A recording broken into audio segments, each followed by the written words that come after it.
Why do you stop changing? And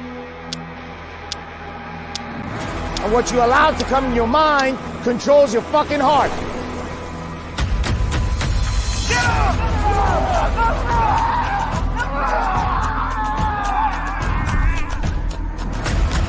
A man's word right now doesn't mean shit.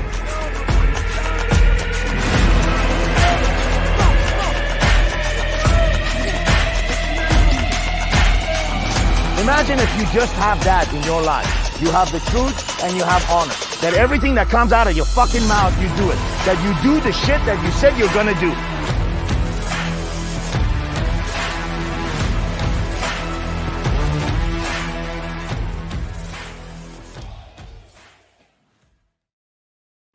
Welcome in to the Warrior Week podcast. I am your host, Coach Max. This is our coach, Coach Sam. How you doing today, Coach? Hey, good. Thanks, man. Awesome.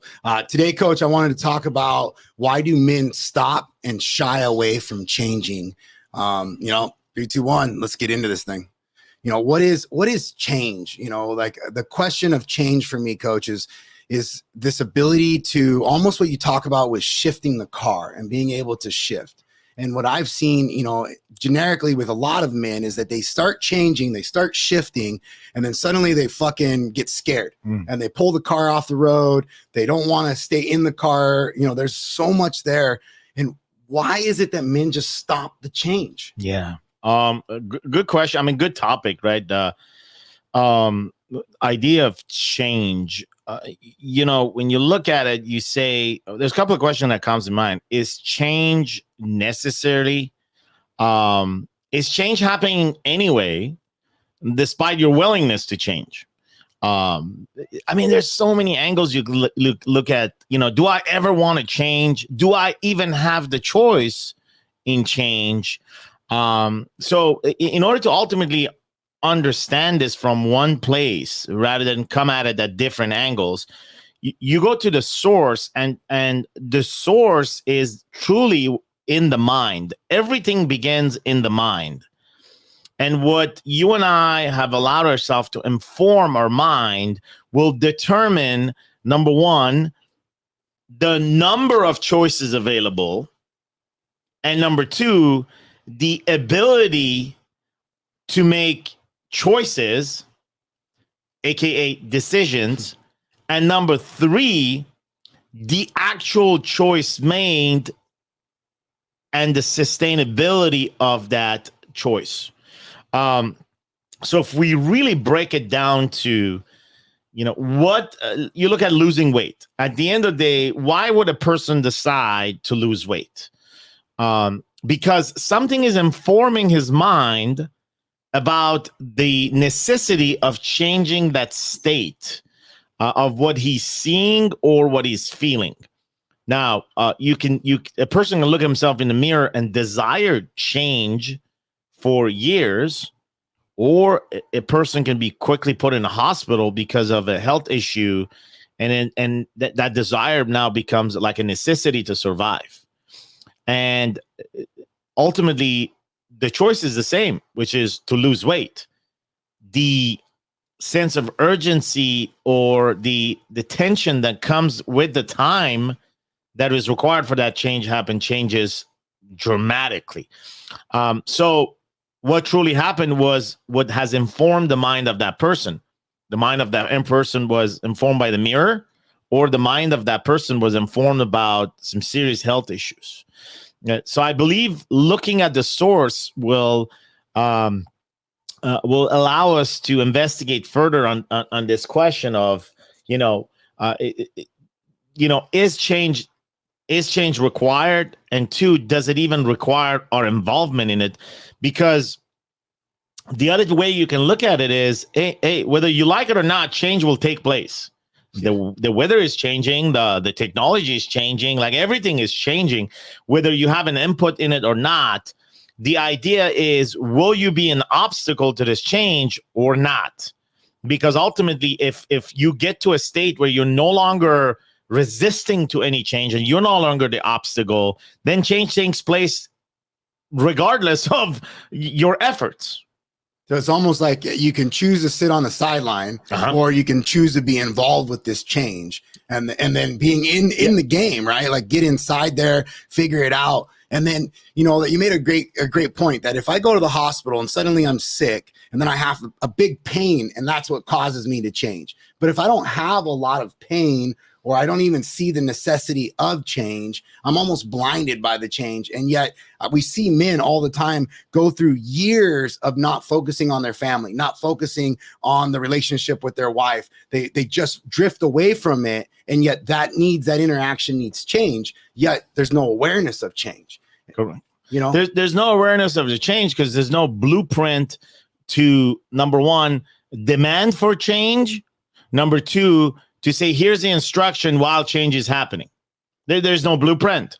And to some extent, some may say, well, my dad taught me this when my dad taught me that. Okay, great. But if at one point you still feel that emptiness of lack of change or you know, something is lacking, which automatically would tell you, oh, you have to change something.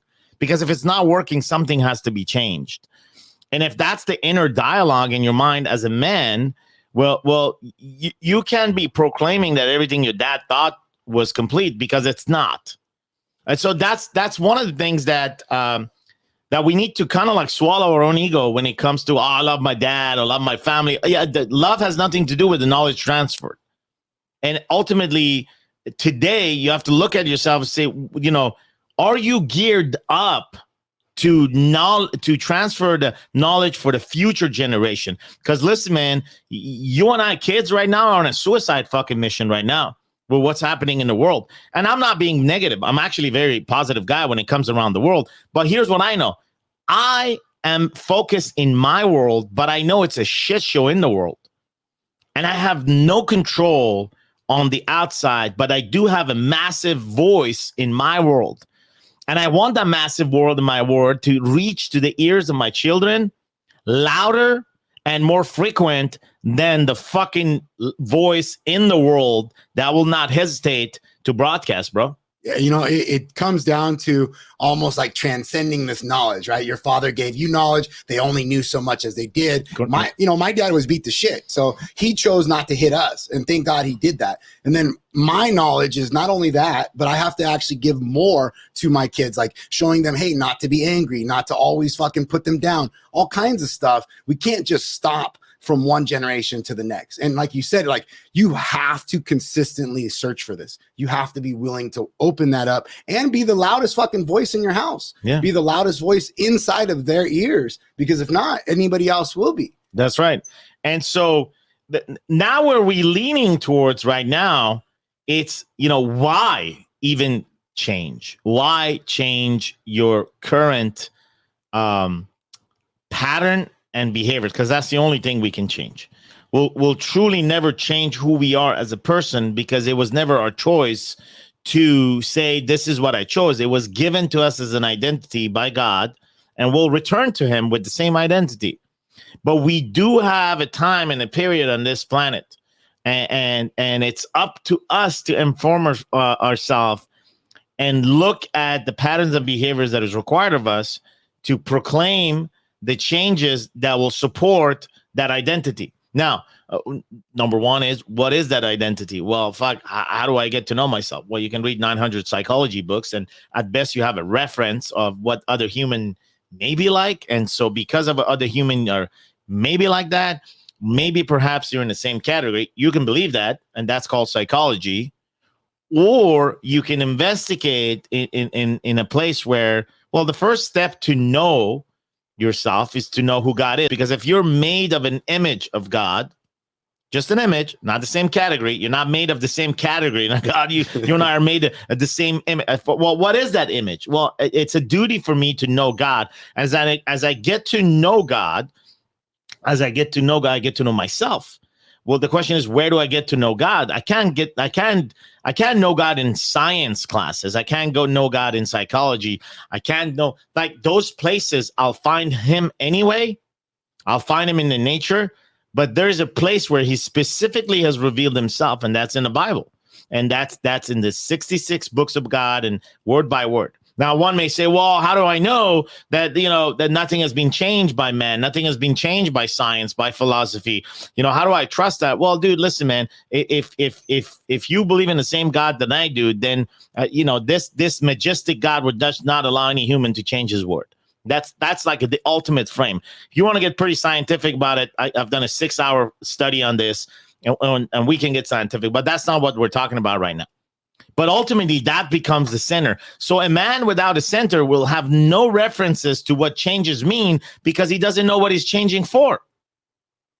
Yeah, that center, if you don't have anywhere to move away from and grow towards, then yeah, you're lost. You're in the dark. And I do feel like men consistently, one, they moved away from God. They moved away from this idea of spirituality where either they need drugs or they need some form of emphasis to get that connection when they don't realize that that connection is in them. Yes. And having that connection inside you is truly what gets to know you. Yeah. And then you know yourself, which in turn knows God. And that's where you grow. But so many times we're scared of that investigation. We have an anticipation of a finish line for that work, okay, which does not exist. There is no like it's a work that never end. It'll end when we'll die, and I don't know what happens after death. All I know is where I'm going right now. Why? Because of my faith, and I believe. I have that versus, well, whatever happens, happens. Dude, I don't want to be the guy that whatever. the guy that says whatever happens, happens. He lives in a lie. The biggest lie men tell themselves today is they know what happens after death. Do you ask me what happens after death? I said, yes, I know what happens after death. You know, I'm going to go either to hell or heaven. There's going to be a judgment. I'm going to be resurrected for judgment. Well, how do you know that? Well, I have a center. I know that because God says so. Period. I'll take that over anything else, over any assumption, any scientific projection, any lack of answer. I'll take that answer over any lack of answer. Why? Because of my own transformation, of me being my own witness. Now, you may hear this and you may not be there. You may not be there today. You may at all not be there. You may on the opposite side of the coin, and that's okay. Because for some reason you're fucking hearing this. Ask yourself, why the fuck would you hear this if it was never meant for you to hear this? Now, it doesn't mean that tomorrow you're going to have to flip the coin, but it means that you have to question that. What does it mean that you're hearing this? Maybe it is asking you to change the way you've seen things. Maybe it's asking you to investigate what you believe is and is not, because there is a crack in your theory, and that crack is you do not have the confidence that I have sitting here knowing what happens to death, because I rely on what God says is what's going to happen after the death, versus you that have nothing. That's the difference. Yeah, that idea of coincidence versus miracle, or, you know, this manifestation of who I am and when I am him. And, you know, I think back to, you know, this will to change, right? I'm calling and I get this random fucking podcast. I'm inside here. I'm not, suddenly these two fucking guys, these coaches are talking to me, and I get this talk of God. And yet I'm not in a comfortable place. Now I start wondering, well, what is the will to change? Like, do I want to change? Is this calling me? And then yet we shy away from it. Yeah. Or even in fucking our body, we start working out, we start doing good, and suddenly it's like, well, I'm just going to go ahead and start drinking more, or I'm going to go ahead and start doing other shit. When the reality of it is, no, just keep doing what you're doing. Just fucking stay the course. When the change brings you closer to God, you're not in charge. It's not your free will that decides it. If you're walking towards God, there's a surrendering to God's will, and then that's it. But you have all the free will to walk the other way. You have all, like, your free wills find yourself when you turn against God and you're just walking the other way. You have, that's all you have is free will. And that's another topic that is like, you don't get to choose God. It's been chosen. And that's another mistake that men believe because of religious beliefs, because of lack of knowledge, because of lack of theology. Like loving God by itself is not enough. Like you have to know God and love God, because loving an unknowable God is insanity. Loving trusting an untrustable God, trusting in a God that you don't know is insanity. Worshiping a God that you don't know is fucking insanity. Yeah. So, I mean, there's a fucking difference between wearing a cross and bearing a cross. And the difference is knowledge and theology in between. That's why theology matters. That's why knowing matters. It's not just a matter of school. You get to a point at a certain age as an adult that, like, you know, what is the next school? What is the next everything is man-made, university classes. Like what is the one class that you can be part of? Well, it's class 101 with God. And if you're not part of it, well, then you're not learning from him.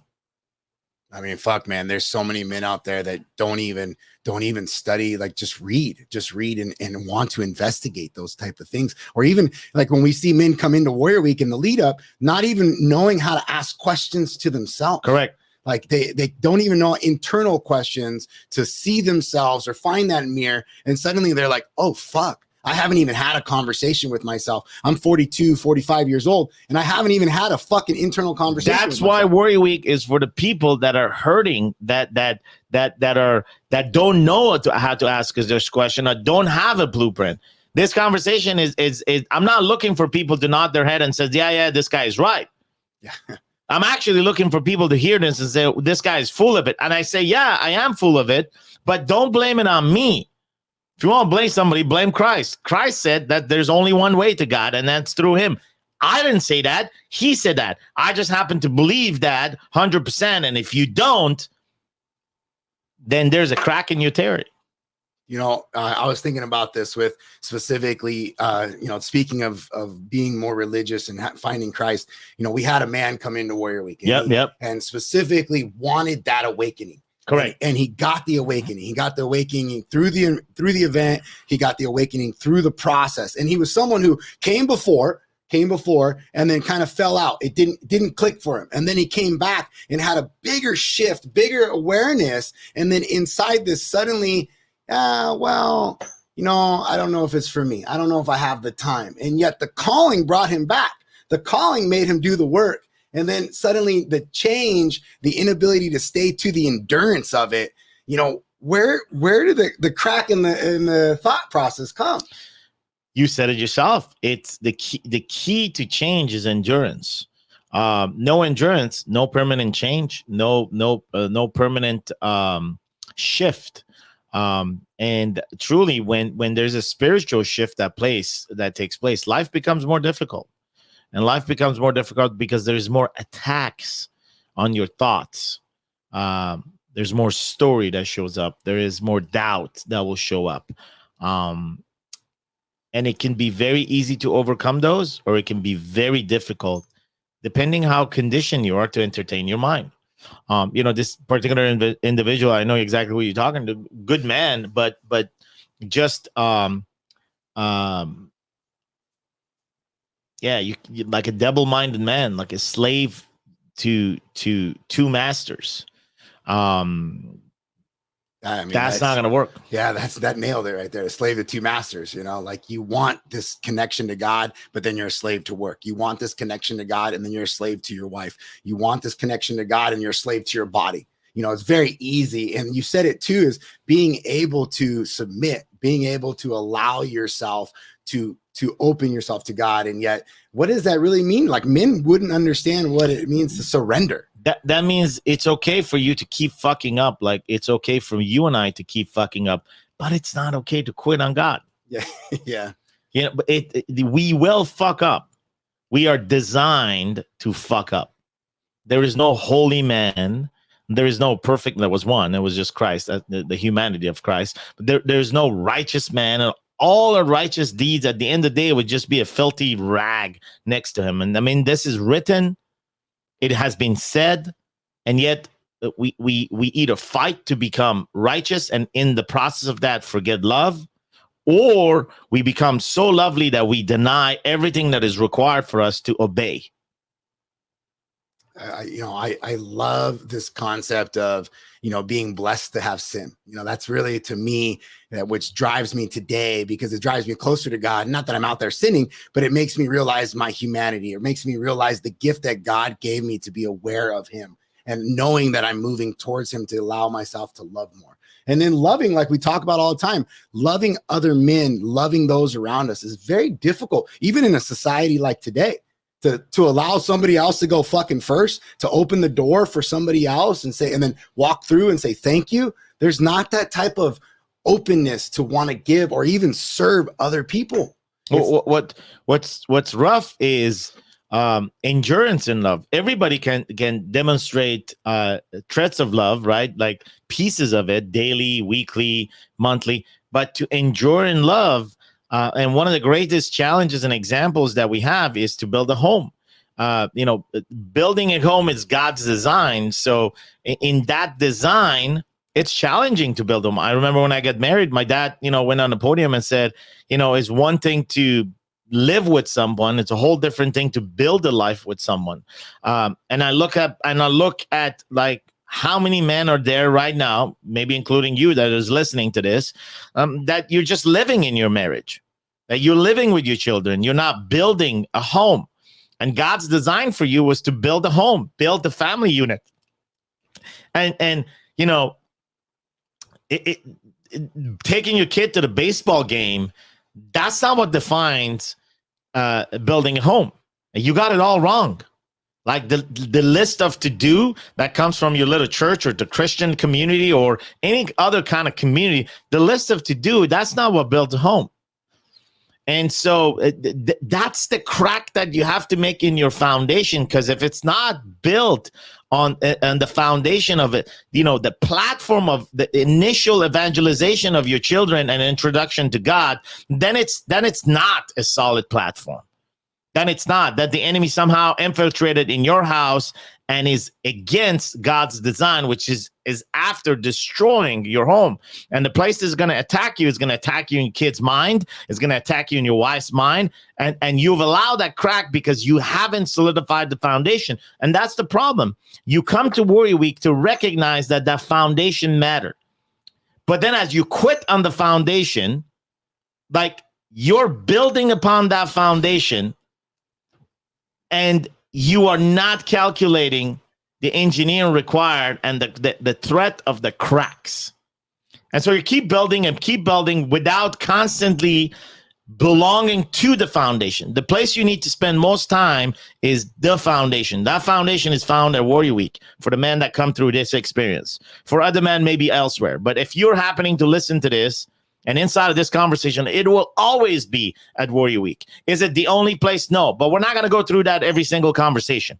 If you're in the conversation, it's coming down that for the past 8 years, every single fucking man that has come to Warrior Week, and you can go to warriorweek.com and listen to over 150 testimonial on iPhone videos. If you have that time, that will tell you the same thing over and over and over. They found a foundation of their spirituality.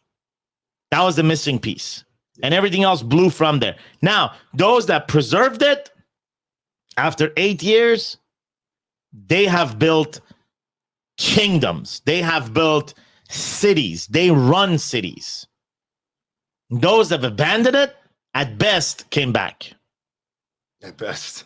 I bet. Well, and you really, I think of the three things that it requires, right? The will to change, the work of change, and then the endurance of change. Like if you don't fucking have those three things and don't want to wrap your head around it, and that timeline you were talking about, like it's a long thing. It's not a 1 week thing. It's not a 2 year thing. You're talking the rest of your life to actually create real change. And your weakest area is your greatest gift, because that's the one that's going to require the last component to be put in test, endurance.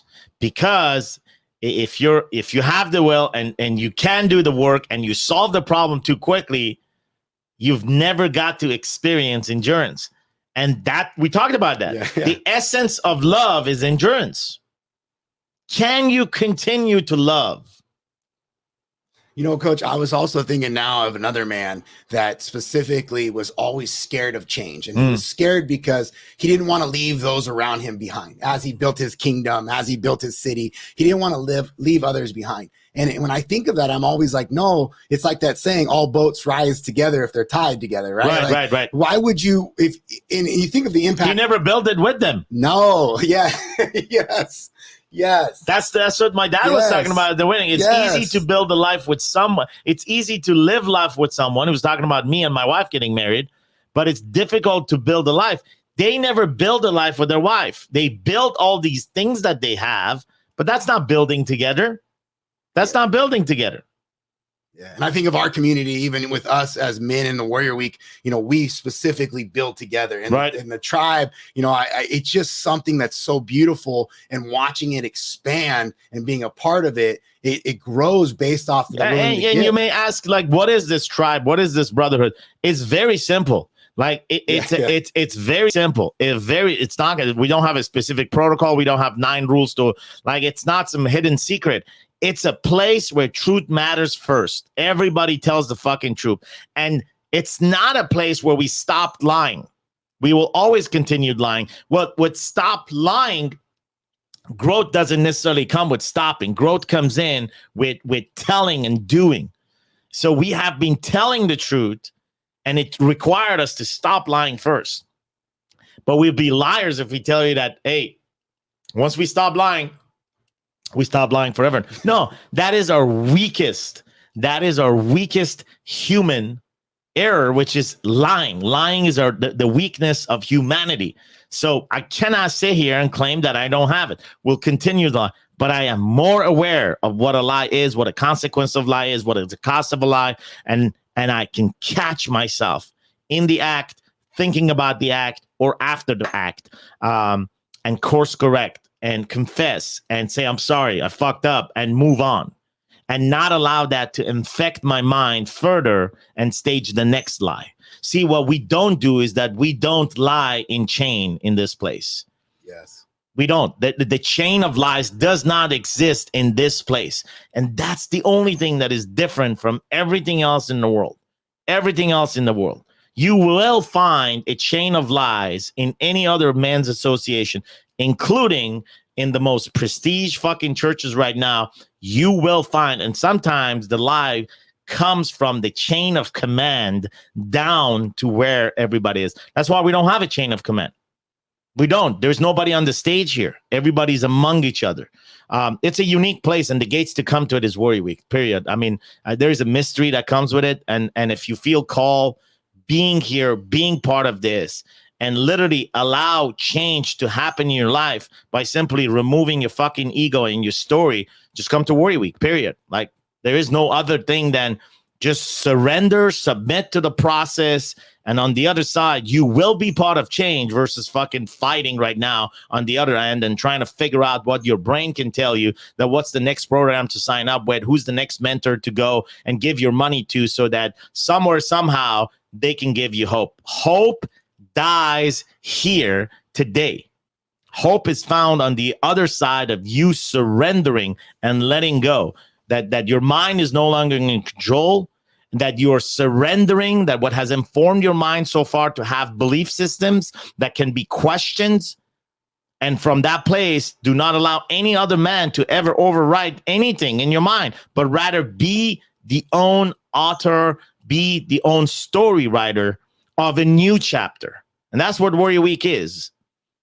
What a beautiful peace of mind to be aware of your lies, catch your lie, own your fucking lie, like tell somebody, hey, I fucked up, like you said, and then just move forward. So many times, like, we cannot even move forward. We get stuck in that, and that fucking spiral just eats us. And then next you know, we're just living. We're not actually doing or changing. We're living inside of this, you know, and, you know, thank you for that, Coach. That's a beautiful realization. And, you know, I wanted to really put forth the effort of an action plan today. And the action plan was, if you're out there and you're hearing this and it's resonating with you, understand what change is. Commit to yourself to make a change and make a stand for it for 90 days. Don't let anybody else influence change inside of that. You know, own that one thing for at least fucking 90 days.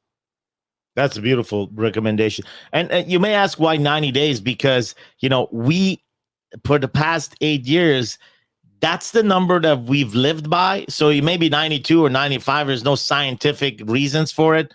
Hey, man, you're in a conversation. We've done it 90 days. We can only tell you from a place that we've done it. So 90 days it is. 90 days. Believe in that. If you guys want to check out more stuff, check us out on warriorweeknow.com. Look us up. We have our old podcasts on there, as well as if you're looking to come to Warrior Week, this resonated with you, you're going to have an application out there. Also, too, if this video is striking you, or someone that you're like, fuck, man, they need to understand what change is. They need to actually find a center, send this to them, let them know, just let them know that there's a possibility for change out there. Thank you, Coach. Thank you. Appreciate it. Till next time. Quit on your wife, quit on your kids, quit on your desires. It's okay to be okay. Manually putting the fucking blindfold on yourself. Tonight, you're gonna find out what power is.